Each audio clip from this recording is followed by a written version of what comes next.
मयूरपुर राज्य का शानदार महल सोने की ईंटों से बना था, जिसकी दीवारों पर हीरे जवाहरात जड़े हुए थे। राजा विक्रमादित्य और रानी पद्मावती यहां सुख शांति से राज करते थे।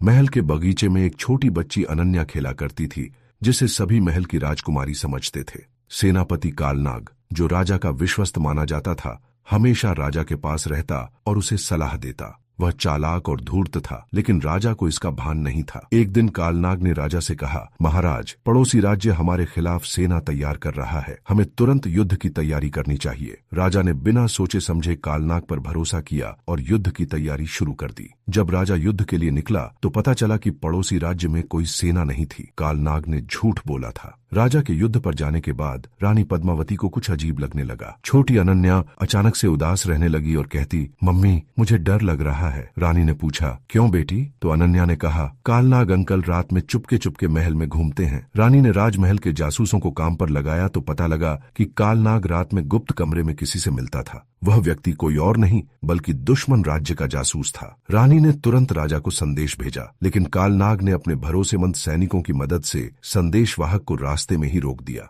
इधर छोटी अनन्या ने रानी को बताया कि उसने कालनाग को खजाने के कमरे से सोना चुराते भी देखा है। जब रानी ने खजाने की जांच की तो पाया कि आधा खजाना गायब था। कालनाग सालों से खजाना चुरा रहा था। अनन्या ने रानी से कहा, माँ, मैं कालनाग की असली योजना जानती हूँ। रानी चौंक गई। अनन्या ने बताया, मैंने उसे कहते सुन लिया था कि जब महाराज वापस आएंगे तो वह उन्हें जहर दे देगा। अनन्या ने यह भी बताया कि कालनाग के पास एक जादुई अंगूठी है जो उसे गायब कर देती है, इसीलिए वह रात में पकड़ा नहीं जाता था। रानी ने तुरंत एक योजना बनाई। उसने कालनाग से कहा, सेनापति जी, महाराज कल वापस आ रहे हैं, उनके स्वागत के लिए दावत का आयोजन करना होगा। कालनाग खुश हो गया। उसे लगा कि यह राजा को मारने का सही मौका है। दावत के दिन कालनाग ने राजा के शराब के प्याले में जहर मिलाया, लेकिन अनन्या ने चुपके से प्याले बदल दिए थे। जब कालनाग ने जहरीला प्याला उठाया तो वह खुद ही बेहोश हो गया। अनन्या ने जादुई अंगूठी चुराकर रानी को दे दी। जब कालनाग बेहोश पड़ा था तो राजा, रानी और अनन्या उसके कमरे में गए। वहां उन्हें एक चिट्ठी मिली जिसमें लिखा था, प्रिय कालनाग, योजना के अनुसार राजा को मारने के बाद तुम राजा बन जाना। तुम्हारा भाई,